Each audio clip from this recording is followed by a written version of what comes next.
那选吧。庞征先来。黄征第一个，屏幕上写下你的名字就好了。我把那个笔调出来。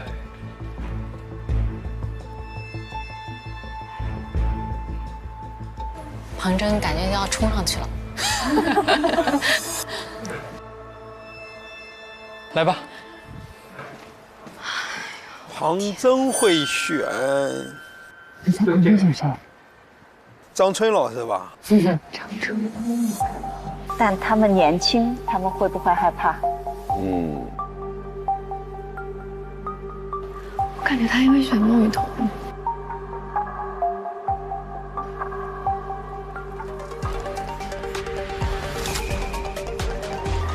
你看，果然，哦，张春，果然张春，你看，果然。张春这种就是天然是个表达者的嘉宾，对吧？就是你起评分很高啊。对，反正及格分肯定是能拿到，但这也很难深入，对，很难抽筋大梁。哦，这难度大了，这鲁豫老师可熟。对，鲁豫老师刚刚猜过。鲁豫老师肯定要求比较严格。那是啊。但张春是个好的嘉宾，是个非常好的嘉宾。雨佳应该 fly。雨佳打游戏吗？不打游戏的人很难选 fly 吧？我觉得男生会选 fly 吧。哇，他俩都不假思索啊。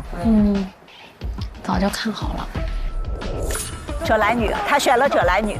者来女应该也能问出点东西来。当然了。对。第三是谁？林蔚是吧？我觉得玉林的想都不用想。我想的哪个也不归我，对吧？跟上一次的似曾相识的情景。你上次是第9还是第8？最后一个啊，第9。没想到第4还是没得选。已经到半山腰了，还是没得选。我想采访白须须。啊？是因为人帅吗？帅也很重要，但是更重要的一点，我觉得他太神奇了。就是他那个人生选择。哪儿跟哪儿啊？哪儿跟哪儿？对，他一个人活了好几辈子。子琪想到哪儿了？会选谁？选你。行，你确定啊？子琪最想才艺老师。你一会儿就要问我几个问题啊。我们待会儿临时来一小趴。来一小趴啊！好期待，我比期待那个更期待。我是被人杀伤害不。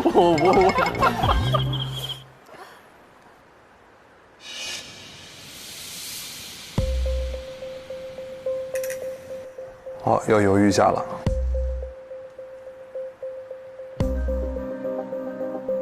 他应该孟雨桐吧？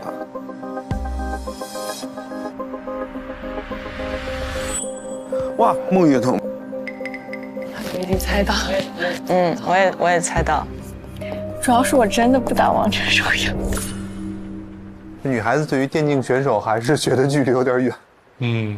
挺好的。面临奇妙的缘分，对吧？选择是比执行更难的一件事情。我好像已经知道我自己会是哪个了。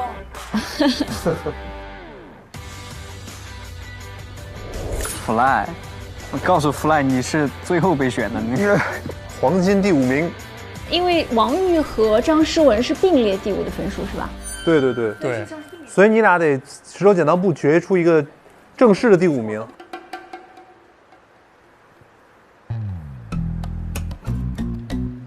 石头剪刀布，哇哦！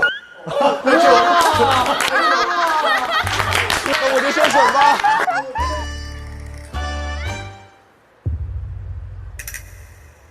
王玉选谁？哎呀，选谁呢？庞征。王玉选谁？张春。选庞征。这个搭档，这个组合，王玉搭庞征。我想选的搭档就是王玉。我觉得他们第2组选的应该是选的搭档，而不是选的被采访者。有可能，对。综合考量了，搭档更重要。因为他们是2个人，只要有1个人去采访就可以了，另外1个人打辅助。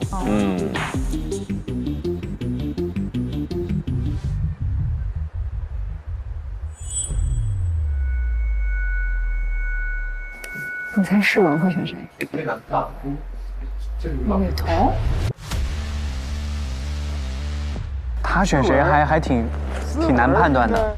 会不会选雨佳？他跟雨佳又熟悉，我觉得可能会选雨佳了。默契，但是一个台前一个幕后哦。对，还是要考虑到搭档的一个问题。好，要犹豫一下了。想不想猜一下？好紧张，把我都搞紧张了。很难猜，他还挺有互动性。猜一下。想不猜。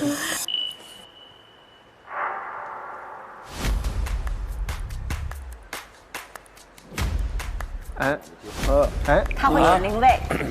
哦，他选了谁？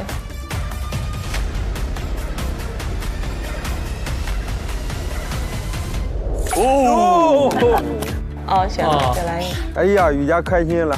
哦，他俩终于搭档了。你俩是不是已经搭档过一次了？没有，我俩从来没搭档过。没有，他俩没选了好几次，终于搭上了。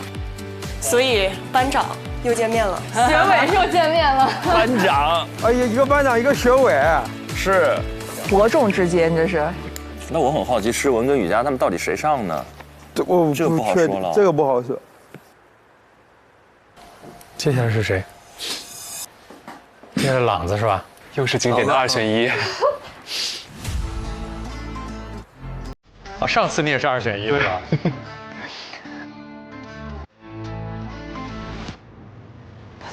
回去上面。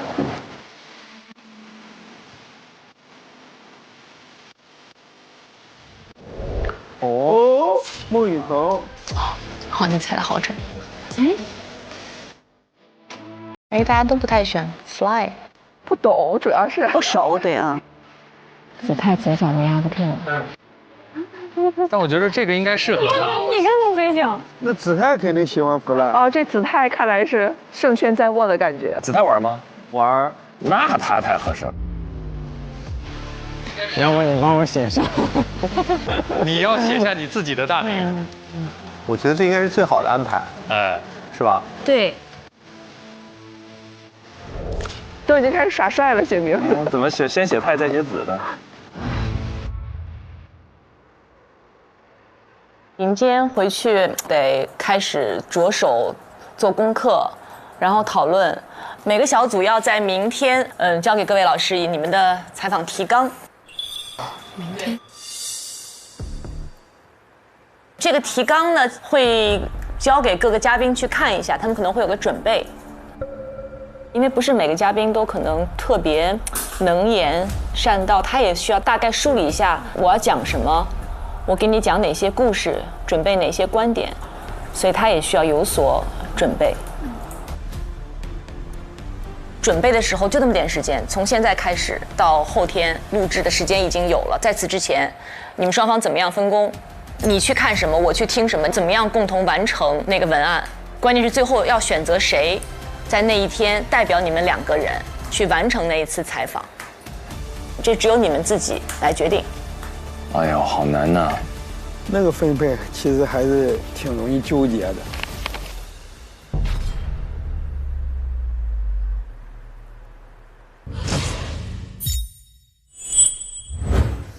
哎呀，来吧！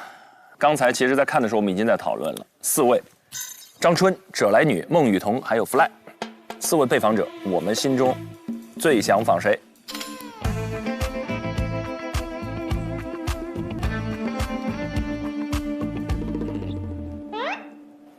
我很好奇，全林老师和易老师的选择。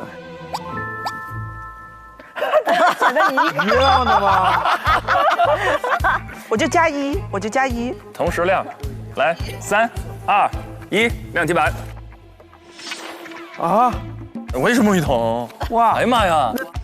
你们俩都是 Fly。志胜，你是不想让我们看到是吗？你写能再小一点吗？张春老师，那者来女老师，哲老师轮空了。我们先聊聊你们仨为啥会同时选择孟雨桐吧。不，我先聊聊你。对，那就从这边开始吧。我之所以想采访张春老师，其实是我对心理学家都会有一种好奇。他看着他自己的生活，他还会不会像我们一样有那么多的问题，有那么多的困扰？他出现了我们常有的那种问题和困扰之后，他是怎么去用心理学知识，或者是他有什么自己独特的东西去解决？你其实想知道他们是医者能自医吗？是吧？一是医者能自医嘛，二是这个东西到最后会不会变成一个负担和负累？我更好奇智胜为什么对心理学这么感兴趣。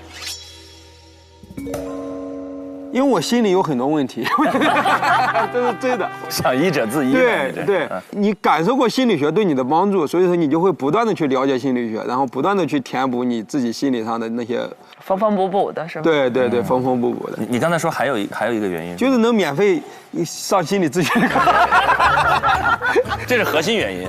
我也觉得是，起码能打个折是吧？对。你是想被张春老师采访？想被张春老师治疗？问一问，打一打。我的采访标题就是跟张春老师聊了4个小时，被治愈了。括弧还是免费的。而2位是 Fly。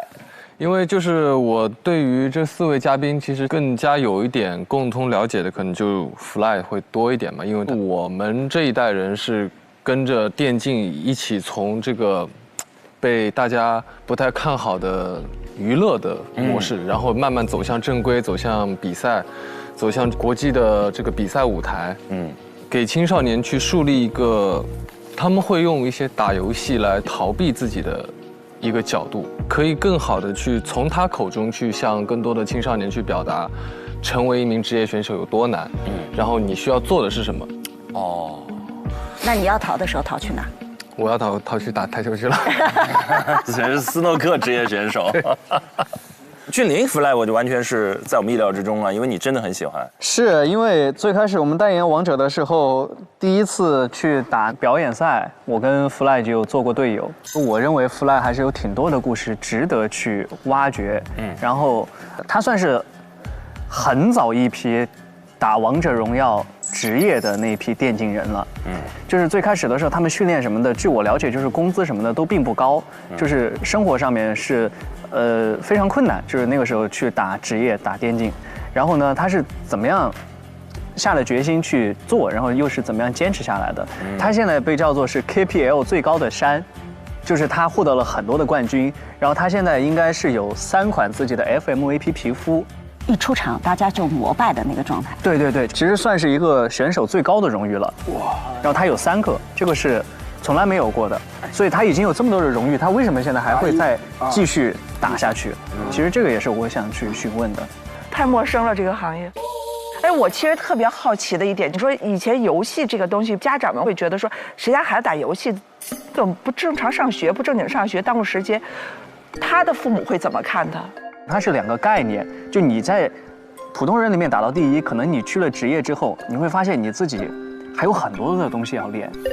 是的，玩游戏跟做职业电竞选手完全2个世界的事。其实我认为职业是需要很高的天赋的，就是他要记的东西其实很多的，就是他们都是非常聪明的人，你需要记很多的那种时间节点，然后还有很多的小细节，然后每个英雄的技能，包括他们能夸张到什么程度，一直在集中精力操作的同时，他们会记对方的一些技能还有多少秒会好。他能准确的告诉你，比如说3分42秒，他的闪现好了，我们趁他还没好之前的5秒钟，我们开一波团，先把他抓死，就可以算出来是吗？他们一直在算，比如说对面有什么野怪什么要刷新的时间都是固定的，他们会提前，比如说半分钟就开始做部署，然后5个人怎么分工协调，这种是一般人完全做不到的。就我们可能在顾操作的时候就已经很难了，别人一边顾操作一边顾这些东西。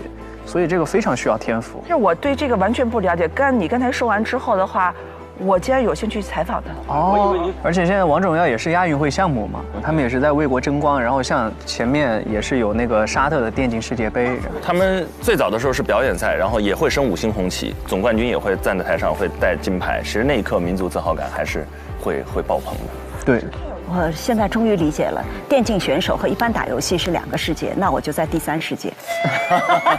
我们都在第3世界。我们之前我们学校里面有大一的同学疯狂迷恋，而且玩的也很好，说国服什么前200，就是他自己在他的那个圈子里非常厉害。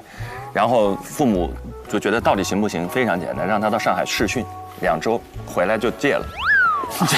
太累了，深深受伤了，太累了，就是连那个入门的那个训练，手速训练，对，手速也最基本的操作，然后来一下，你有没有天赋一目了然，就那个门槛是非常鲜明的，而且每天训练10几个小时。你觉得爱他的原因，只是因为他是你生活之外的一个选项，当他成为你的主轴，还能爱他，我才是真爱。那电竞选手是真爱，真天赋加真勤奋，确实不容易。然后我们3位全是孟雨桐，陈明你先说。我的理由显然是为2位老师做幕后的。我们就不能来个3采访吗？我们可以搞个圆桌，3个人采访1个人。哎呦我天，这1个人，那孟雨桐应该经不住你们3个的轮番轰炸。我们不轰炸，我们是更丰富的呈现它。你们3位如果一起踩，那叫审讯。你们3位一起踩，犯多大错啊！哎，但是我选孟雨桐只是因为她跟董明珠老师在互动中的很多的内容是我们课堂上的一个小教材哦，它是我们的一个小片段。哎，这个点很有意思。因为我在高校里工作，它跟我们很多大学生所面临的困惑和诱惑是高度一致的。我们在现在传媒行业里，其实很多人有自媒体啊，然后账号运营的这种想法，甚至他所遇到的那些机会，那种一夜之间的机会和他之后的选择，其实正好切中了我身边的真实困惑，所以我想也了解的更多一点。那2位老师为什么不约而同加1了？就您先说，你来。我刀光剑影啊，您先说，您来。我因为对我来说，孟雨桐是一个有故事的人，而且故事质量极高。就这个故事背后有争议和矛盾冲突，它就天然是好故事，因为它和董明珠老师的故事非常充分地显示了2代人对成功和成功路径的不同看法。就什么是成功？怎样才能够走向成功？可能董老师认为说，你在一个企业就得实习生一步一步熬过来，但是今天这个世界除了熬，它的确在孟雨桐的身上有一些特殊的机会。所以他进来其实就是带着光环的，有一些命运感的东西。对，当你带着这个光环进入一个大企业的时候，大企业的老板是否认为你还是基层的小员工，这是非常有意思的话题。他的不断的交错的选择，又使得这个故事有波澜，然后引来了巨大的社会争议。也就是说，这个故事并不是一个个体的故事，它是有公共话题度的，像你说的。对，是公共话题度的背后，代表着一群人不同的年龄段的人，对成功的看法，所以它是有价值观的。这在我看来，就是一个极其完整的好故事。哎呀，所以它太值得采访了。是这样的，我觉得是孟雨桐是具有当下性的。对。我在南方周刊的时候，我们说我们报一个选题，这个选题为什么过？我们有3个要素，叫有种、有趣、有料。对，这是南方周刊2004年创刊时候，我们在一个就是创刊会上提出的。但是其中具有1个就 OK， 你这个选题就成立。如果3个都具备的话，那你中彩票了。你想想，我们看到的关于人物采访的东西，无论是电视上的还是文字上的话，有几个人能够达到有种、有趣、有料？这太难了。是孟雨桐的话，它是有趣，然后有料。